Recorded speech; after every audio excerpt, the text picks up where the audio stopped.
За, эрүүдэн шүүлтээс урьдчилан сэргийлэх зорилгоор тэр дундаа цэргийн ангид урьдчилан сэргийлэх шаардлагатай байна гэж үзээд энэ хуулийг өргөн барьсан зорилгыг үзэл баримтлалыг би бол дэмжиж байгаамаа. Гэхдээ гагцхүү одоо энэ Монгол улсын хүний эрхийн үндэсний комиссийн тухай хуулийн 33.1-2-т цэргийн албан хаагчдад сургалт оруулна гэж энэ агуулгыг нэмснээрээ бид нар бүрэн урьдчилан сэргийлж чадахгүй юу гэдэгт би нэлээд эргэлзээд байна л да.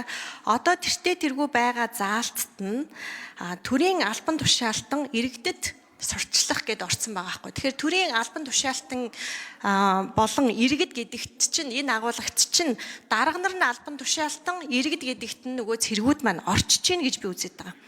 Хэрвээ нэгэнд цэргийн албан хаагчид сургалт зохион байгуулна гэж орж байгаа юм бол ерөнхийдөө энэ дээр бас нэмээд энэ цэргүүд чинь ерөнхий боловсролын сургуульд сурагч байж байгаад орж ирж байгаа ш. Тэгэхээр ерөнхий боловсролын сургуулийн хөтөлбөрт нь тэр хүний эрхтэй холбоотой, хууль эрх зүйтэй холбоотой хичээлийн хөтөлбөрт нь бас давхар оруулна гэд яг энэ заалтан дээрээ нэмээд оруулчих юм бол энэ хуулийн ач холбогдол өндөрсөх юм болов гэж бодож байгаа. Герман, Финлянд улсад ерөнхий боловсролын сургуулийн хөтөлбөрт энэ асуудал ордсон байлээ.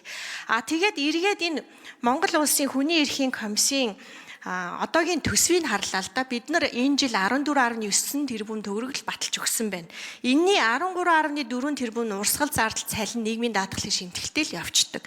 Тэгэхээр үндсэндээ бүтэн жилийн турш 1.5 тэрбум төгрөгөөр энэ олон байгууллагын асуудлууд дээр хяналт шалгалт хийх, сургалт зохион байгуулах гэд ийм их ажлыг нугалдаг ийм байгууллага байгаа. Тэгэхээр бид нар ийм ажил чи хийх ёстой гэж заачаад араас нь төсөв санхүү бүтэц гээд энэ бүх одоо хүчин чадлын шийдэж өгөхгүй болохоор зүгээр л нэг юм хийгээд нэг хүслээ хэлээд байгаа юм шиг болчоод байна. Тэгэхээр энэ хуулиндаа баг ингээд төсөв нь тийм зүйлүүдийг одоо хамрах ёстой ч гэдэг юм уу бүр ингэж оруулж өгвөл яасан юм бэ?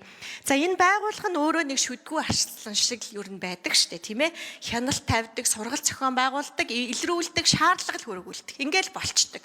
Тэгэнгүүт бид нар асуудал гарлаа хүний эрхийн комисс руу л ерөөсө бүгд ууралдаг. Гэвтэл энэ байгууллага чинь өөрөө хариуцлага тооцдог байгууллага биш ээ. Хариуцлага тооцдог газар нь бол прокурор, хууль хяналтын байгууллагууд эргээд байж идэг тийм ээ.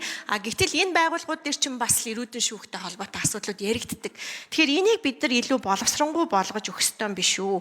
За үүнээс гадна одоо бас миний нэг нэмж хэлмээр байгаа зүйл нь энэ нэгдсэн үндэсний байгууллагын Committee Against Torture буюу эрүүдэн шүүлтийн эсрэг энэ зөвлөлөөс гаргасан энэ одоо боловсруулж улс орнууд нэгдсэн конвенцийн нэмэлт протоколыг үнэлж та энэ хуулийн төслийг өргөн барьсан байна. Энэ нэмэлт протокол дээр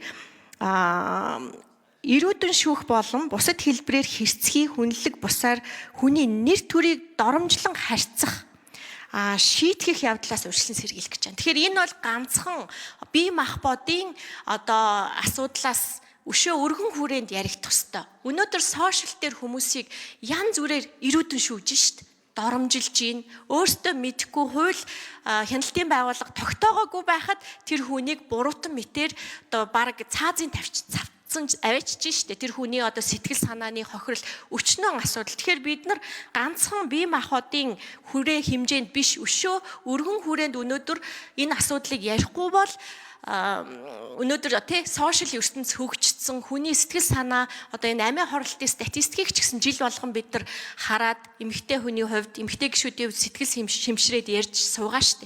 Тэгэхээр ийм өргөн хүрээнд за баярлалаа.